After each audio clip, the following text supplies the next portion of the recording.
น้องแจนแจนน้องชื่อแจนแจนเนาะนี่จะไปหาหมอแล้วไปหาหมอแล้วอดอาหารก่อนลูกเนอะอดทนนะลูกนะเพื่อสุขภาพของเราเนาะจะได้ไม่ต้องมีเด็กเล็กมาเราเป็นการลดประชากรสุนัขจรนะลูกเนอะอยู่ตรงนี้ใกล้ถนนอันตรายด้วยเนาะมีลูกเดี๋ยวก็ไล่กันไปแล้วมารถชนตายเนาะสู้ทำมันดีกว่าเนาะไม่เนาะไอ้แจนแจนเนาะอดทนเลยนะเดี๋ยวเราพาไปนะลูกนะรออีก2 ชั่วโมง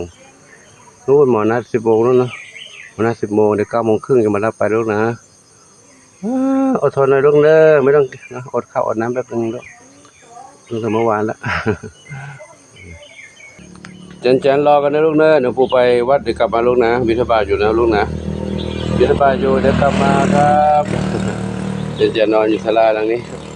อันนี้ก็อยู่ในกรงก่อนเดี๋ยวพาไปหาหมอแล้วค่อยเสร็จแล้วจะว่าอีกทีตอนหลังจะกลับมาเนาะก็คงจะให้อยู่ตรงนี้ก่อนอยู่ตรงนี้แหละใจเขาเคยอยู่ตรงนี้แล้วเนาะมาเขาจะรักถิ่นรักที่รักสถานที่อยู่ไหนก็ไม่ได้ละต้องอยู่ที่เดิมนะออกมาอยู่นั่นแหละครับตอนนี้ก็ พาน้องเจนแจงเข้ากรงไปแล้วต้องมาให้คนที่เขาจะนำพาไปนะคือรถจ้างรถเขาเป็นรถกระบะ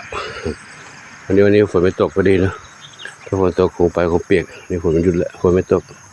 ก็จะนำไปน้องปูก็ไปด้วยพร้อมทั้งพาน้องเหมียวไปอีก1 เหมียวหมา1 เหมียว1ก็คงจะถ่ายให้ดูในช่วงนี้เท่านั้นเนาะเดี๋ยวช่วงระหว่างออกไปคงไม่ได้ถ่ายแล้วก็จะเป็นการเยอะเกินไปการถ่ายเกี่ยวกับหมาเกี่ยวกับเหมียวนะก็บอกกล่าวให้ทุกคนทุกท่านได้รับชมรับทราบว่าวันนี้น้องเจนจะได้เข้าไปพบหมอแล้วเนาะแต่ไม่แน่ใจว่าจะได้ผ่าหรือไม่นะเพราะเขาช่องคลอดเขายังมีเลือดไหลและหนองเป็นหนองอยู่มีหนองไหลด้วยเลือดไหลด้วยให้หมอดูก่อนนะหมอตรวจดูก่อนถ้าหมอตรวจดูแล้วทำได้ก็ทำก็แจ้ง ให้ทราบนะว่าหลังจากเขาทำแล้ว ก็จะไม่รู้จะอยู่ยังไงตรงไหนใครพูดดูแลใครจะพูดตอนที่เขาพักฟื้นอยู่นะเขาคุยให้นอนที่ศาลาหลังเดิมเนี่ยแล้วก็มีใครก็เมตตาเข้าอาหารมาให้เขากินเหมือนได้อยู่เป็นสัดเป็นส่วนไม่ได้อยู่เป็นที่เป็นบ้านคงอยู่ศาลาหลังนี้ครับก็แจ้งให้ทราบตามนี้เนาะคือการที่หลวงปู่เป็นพระไป ยุ่งกับเหมียวกับหมาพาไปนู่นพาไปนี่พาไปนั่นถ้าเยอะไปก็ดูไม่เหมาะไม่ควรก็จะไม่ได้ถ่ายให้ดูนะก็จะบอกกล่าวให้ทราบประมาณนี้นะพอหลวงปู่ตัวเองลำพังตัวเองกับเหมียวก็จะดูแลไม่ไหวอยู่แล้วจะไปบริการน้องหมาอีกบริการอีกหลายๆที่อีกนะน้องหมาน้องแมวที่ว่าเดินอีกนั่นคือถ้าFCส่งมาอาหารมางั้นพอได้อยู่แต่พาไปดูแลเรื่องการทำหมงทำหมันทำวัคซีนนี่มันเป็นไปไม่ได้ยากหลวงปู่ไม่มีคุณทรัพย์เพียงพอที่จะดูแลถึงขนาดนั้น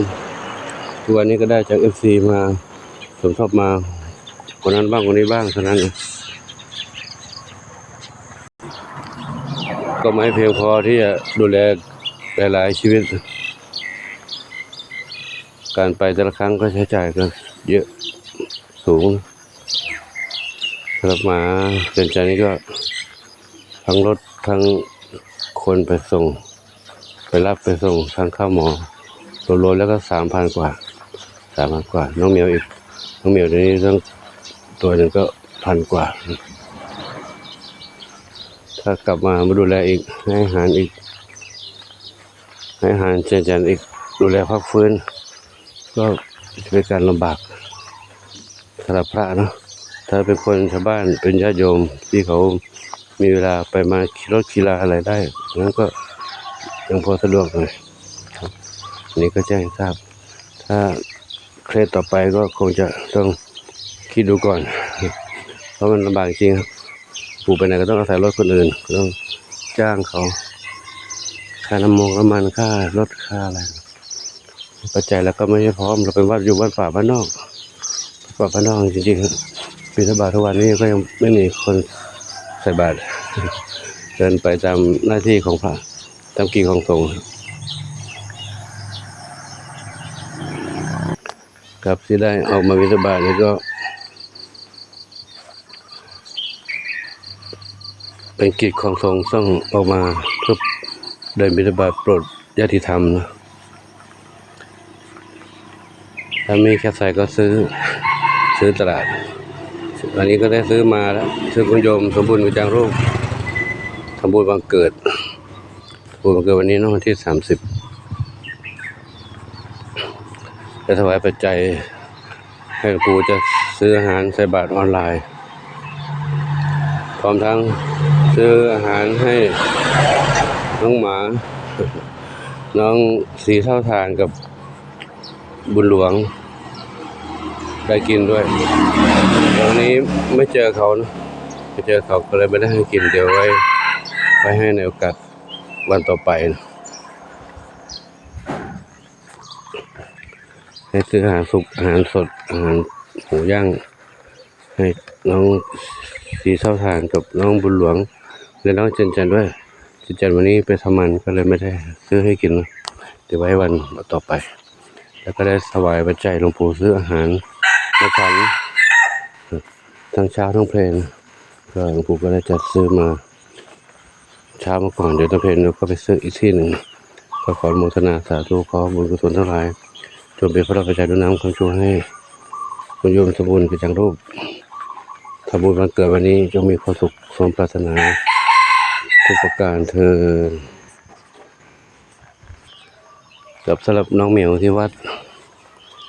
โป่งชัยนะก็ยังโชคดีว่า FC มีเมตตา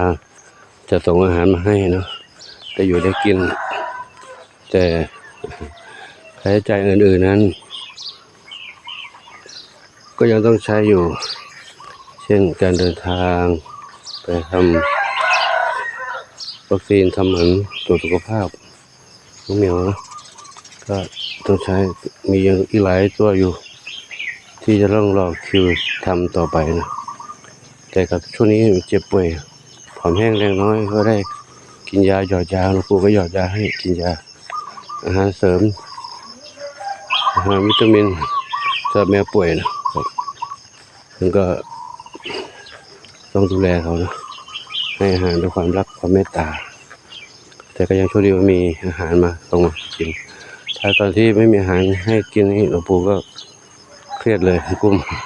จะอะไรให้เรากินเนาะเด็กเล็กๆอาหารไม่กินไม่ได้แต่ก็ยังโชคดีนะเมื่อวานนี้มี FC ส่งมาให้หลายเจ้าอยู่เนาะอาหารเปียกสำหรับน้องเหมียวเล็กครับสำหรับคลิปนี้ก็จะขอยุติไว้เท่านี้ก่อนเนาะขออนุโมทนากับทุกท่านที่มีความรักความเมตตาทั้งน้องเหมียวน้องหมาน้องไก่และสรรพสัตว์ทั้งหลายขอบุญกุศลทั้งหลายช่วยอำนวยพรให้ทุกท่านพบความสุขความเจริญมีความสุขกายสุขใจปรารถนาสิ่งใดขอให้ท่านทุกความมุ่งมั่นปรารถนาทุกการทุกคนทุกท่านเถิดครับสำหรับคลิปนี้ก็ขอยุติไว้เท่านี้เนาะพบกันใหม่คลิปต่อไปโชคดีมีสุขทั่วกันทุกคนทุกท่านสาธุ